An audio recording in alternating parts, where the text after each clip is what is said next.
Hello, are we ready for this lesson?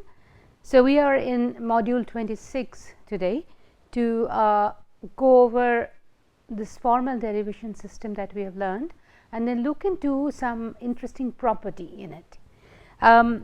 See, in the previous module I have explained to you this 19 rules, how to do the formal derivation out of that, right. So, and we have done some examples together, but what today we are going to discuss is an interesting property called completeness. What this property is, we will explain it also, but I'll try to establish that completeness is a desirable property for a formal logic system. And then we will look into whether the propositional logic system, the proof system that we have learned in the last one or two modules, is that complete in this sense. So, that is on our agenda for this module on number 26. See, we have learned this formal proof of validity, and which means that the system has made a claim that we have the rules, the mechanisms to demonstrate the validity of deductive arguments, right. Now, that is not the only thing that we are concerned at this point. Given an argument, we know in a way that this system has a mechanism to show how the conclusion can be derived from the premises. But there is a further question here. If we pick a random deductive argument and suppose it is valid also, can the proof system or the derivation system, is there a guarantee that it can demonstrate the validity of that argument? Did you understand what I just said? I said that we know that we have the rules, that we have all the mechanisms, and we know how to apply the rules. So, we know in a way that given an argument which is deductively valid, we will try to prove that the conclusion follows validly from the premises. That does not answer the question that we are asking next. What we are asking next is that can we guarantee that any valid argument which is deductively valid, our system is equipped to show, demonstrate its validity. So, for every valid argument, can we guarantee that in our system there is a proof? Okay. So, every conclusion that follows validly, that we can call as a theorem in our system, is there a proof for it? Can it prove every theorem to be a valid consequence? In a way, what we are asking is that we have so many rules in our rule base, the 19 rules of inference and of equivalence or replacement. Are they adequate to give this guarantee that every semantic consequence can be demonstrated as a valid consequence? Okay. If you still haven't got it, then we will try to build up on this concept, but this is not just a question that here is an argument, show me the proof. It is deeper than that. What we are asking that, okay, if you succeed in this case, in a given argument's case, that here is the conclusion and here is the proof. By that, can we then rest assured that if I give you any valid argument, deductive argument of course, that you will be able to demonstrate its validity in your system? Any is the operative point here. So, any given argument, is there a proof for it in the system? Why are we discussing this? As I told you that there is this property called completeness. Now, completeness is a curious property of a logical system by which the system is able to show as in demonstrate that every true conclusion that is expressible in it, okay, including the tautologies, every true conclusion is provable in the system. So, if there is something that is expressible in the system as true, as a true conclusion, there exists a proof in the system for it. That is the quality that we will call completeness. The system is complete in this sense. What would be incompleteness of a logical system? Well, it is just the opposite of that property, where the system is unable. There is an inability in the system to show every true conclusion that follows as provable in the system. So, it cannot show every true conclusion as a proven conclusion. Get it? So, there in that case what will happen, that there may be some conclusions that you know are true and that they follow validly. We will see some examples soon, but they are valid and you know that they are true, intuitively that is clear. But what is not available is a proof or a derivation how they can be derived from the given premises, and that is something, a property that we would call incompleteness of a logical system. So, this failure to demonstrate, even when you know that something is valid, this gap, that is what incompleteness is. Now, if I leave this in front of you and ask you which one is desirable in a logical system, the system which claims that it has a system of proof, that it has a formal derivation system, which one is desirable? Obviously, you will say completeness. So, the proof system has to be complete, comprehensive enough to cover every true conclusion that follows, is not it? Whereas, incompleteness is somewhat questionable property. Now, this is our understanding of the completeness and incompleteness, but I am going to add some more nuances into this concept. So, if it is a complete system in logic, then something true that is expressible in it is provable. This is what we said, expressible as in syntactically expressible. You can see that it has to be a valid consequence, but provability means that you have to show by process, the actual step by step process, that there exists a derivation for it. What happens in a complete logic system is that it leaves no logical truth within it unprovable or undecidable, and that is a really applaudable quality in a logical system. I mean, it is something praiseworthy, that no logical truth is unprovable or undecidable in the system. That is what completeness ensures. So, that symbolically we can say that for any gamma set of statements, if alpha happens to be the semantic consequence, then it is also true that there is a proof for it. There is a derivation that shows how alpha follows from that set of premises. So, completeness, I am trying to emphasize upon, is an extremely important property for a logic system. Having said that, I will add that there may be, incomplete logic systems which are still useful. Useful as in the sense that it will work for you in certain cases quite well, but the problem is that you do not know when it is going to stop functioning. The incomplete logical system, what will it do? It will continue to give you proofs for some arguments.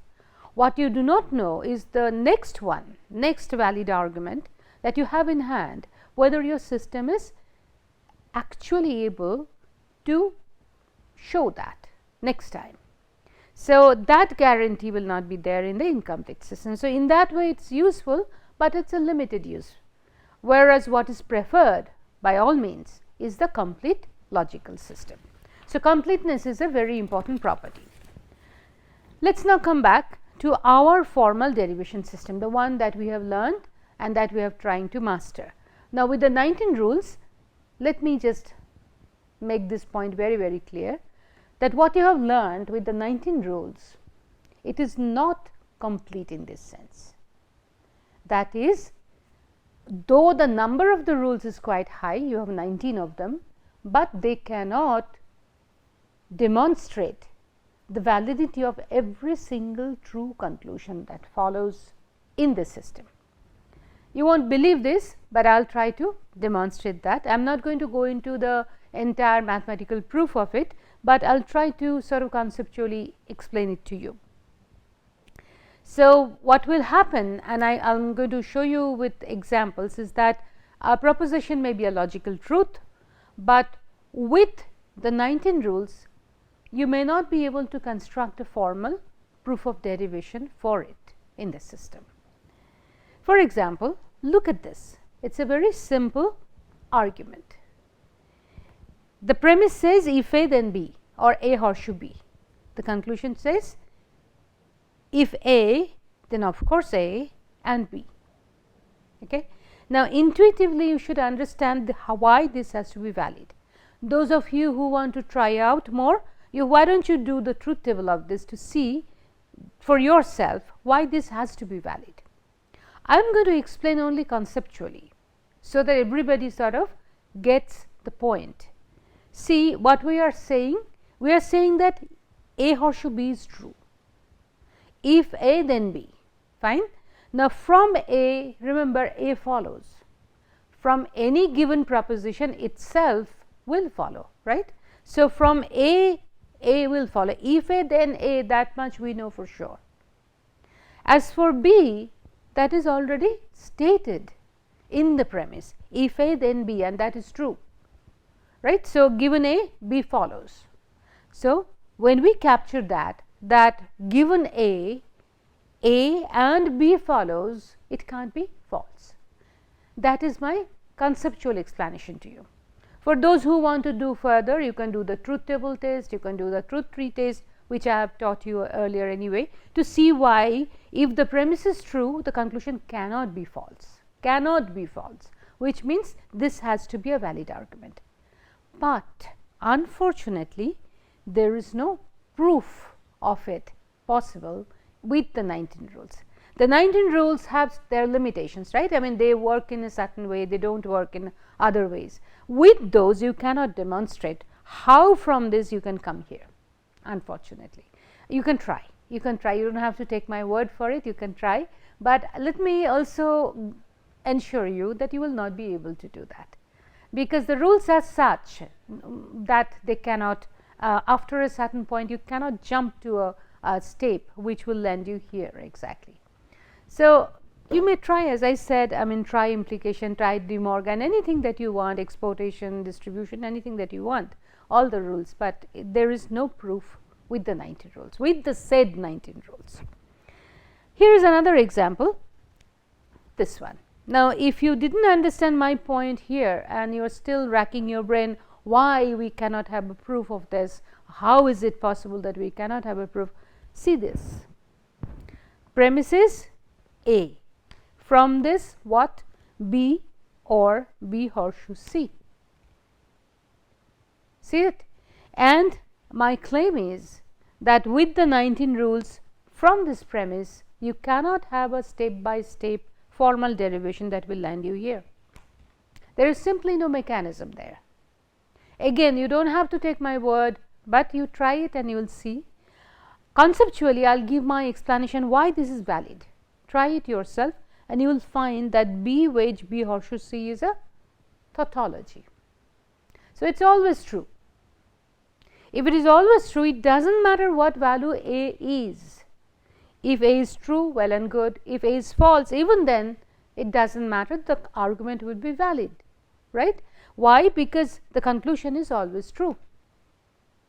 Therefore, this is a valid consequence. In a trivial sense, it is a valid consequence. And remember, if it is a logical truth that is expressible in our system, if our system was complete, there should have been a proof in it, right. But unfortunately, you will not be able to show it. Now, what is the solution? So, what we have just said is that the formal derivation system as it stands with the 19 rules, it is not complete.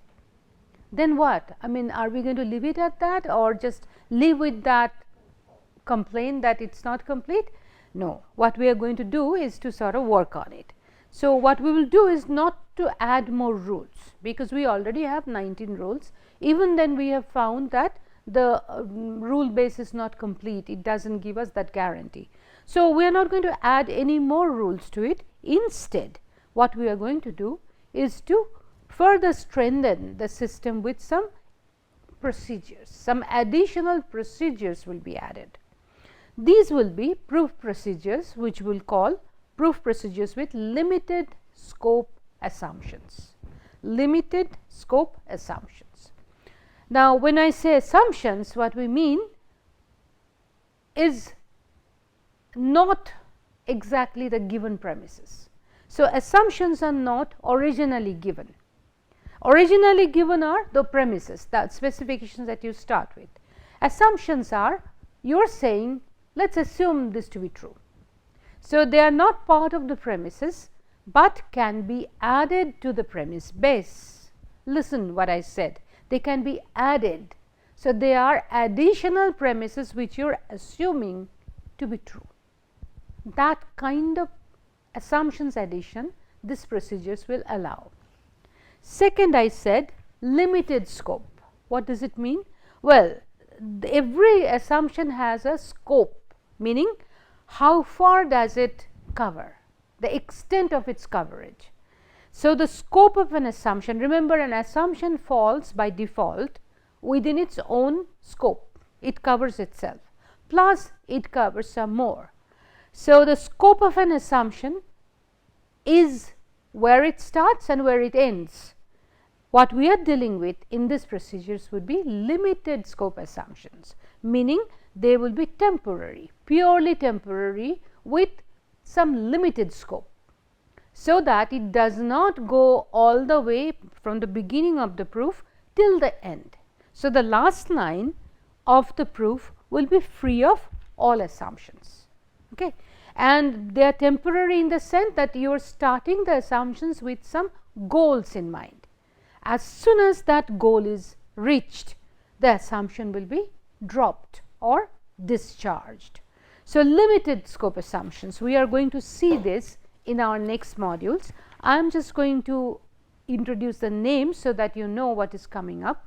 We will look into two limited scope assumptions in the next modules. One is called the indirect proof, which we will call IP, and the other one is called conditional proof or CP. We are going to refer to it as CP. So, and you will see after we have discussed this and after we have shown you that with the addition of these two proof procedures, our proof system will then stand as complete. Then given any kind of true conclusion, we will be ready to come up with a proof. Okay. So, this is what will be achieved, and we will even if you give us any kind of tautology, any true conclusion that follows, we will be able to provide a proof with it.